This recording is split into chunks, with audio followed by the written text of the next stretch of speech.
Hello' everyone, মোৰ নতুন এটা ভিডিঅ'লৈ আপোনালোকক পুনৰবাৰ স্বাগতম জনাইছোঁ। আশা কৰিছোঁ সকলো ভালে কুশলে আছে।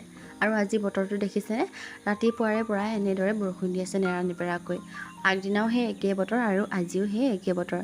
আৰু আমি কিমান দিনৰ পৰা চিন্তা কৰি আছিলোঁ নহয়নে বাৰু, বৰষুণ কিয় দিয়া নাই, নিদিলে কি হ'ব, খেতি পথাৰ এবাৰ কি হ'ব, সেইবিলাককে চিন্তা কৰি আছিলোঁ। আৰু দেখিছেনে, এজাক বৰষুণে পথাৰ একদম পানী কৰি দিলে। আৰু আমি মানুহবিলাকে প্ৰকৃতিক ধ্বংস কৰিলোঁ, প্ৰকৃতি আমাক কেতিয়াও নঠগে। আৰু পুৱাই উঠি আজি এয়া লাল চাহ একাপ খাই লৈছোঁ। বৰষুণ চাই চাই লাল চাহ একাপ খাই আছোঁ। তাৰপাছতে আজি ভাবিলোঁ ঠাণ্ডা বতৰ যিহেতু অকণমান খিচিৰিকে বনাওঁ, বহুত দিন খোৱাও নাই যিহেতু। আৰু এইবাবে দাইল আৰু চাউল ধুই ল'লোঁ। তাৰপাছতে দাংবটি, স্কোৱাছ, আলু তেনেকৈ আছিলে চব্জি, সেয়াকে অকণমান কাটি ল'লোঁ। এয়া কুকাৰতে তেল দি পাঁচফোৰণ কেইটামান দিছোঁ। আৰু এয়া নহৰু কেইটুকুৰামান কাটি লৈ এনেকৈ দি দিছোঁ। আৰু তাতে পিঁয়াজ, হালধি, নিমখ দি ভালদৰে ভাজি লৈছোঁ। ঠাণ্ডা বতৰত খিচিৰি, ঘুগুনি এনেকুৱা ধৰণৰ বস্তুবিলাক খাই ভাল লাগে নহয়নে বাৰু।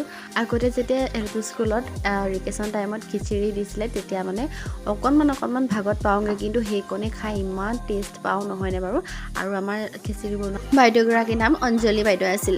আৰু ইমান ধুনীয়া খিচিৰি বনাইছিল, তাকে মনত পেলাই আজি বনাই আছোঁ মোৰ খিচিৰিখন। আপোনালোকে বাৰু ঠাণ্ডা বতৰত এইবিলাক খাই কেনেকুৱা পায় কমেণ্ট এটা কৰি জনাবচোন।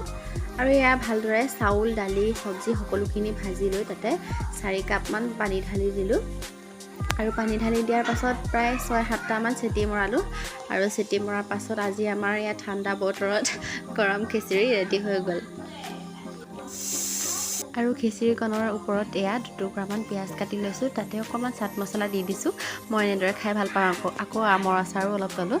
তাৰপাছতে আহিলে আকৌ মোৰ পাৰ্চেল এটা। এই পাৰ্চেলটোত কি আহিছে মই পাছৰ ভিডিঅ'টোত আপোনালোকক দেখাম বাৰু, এতিয়াই দেখাই নিদিওঁ। আৰু ভিডিঅ'টো চাই কেনেকুৱা পালে কমেণ্ট এটা কৰিব। আৰু যদি মোৰ পেজটো ফ'ল' কৰা নাই, প্লিজ ফ'ল' কৰি ল'ব। তেতিয়াহ'লে আজিলৈ আহিছোঁ, বাই।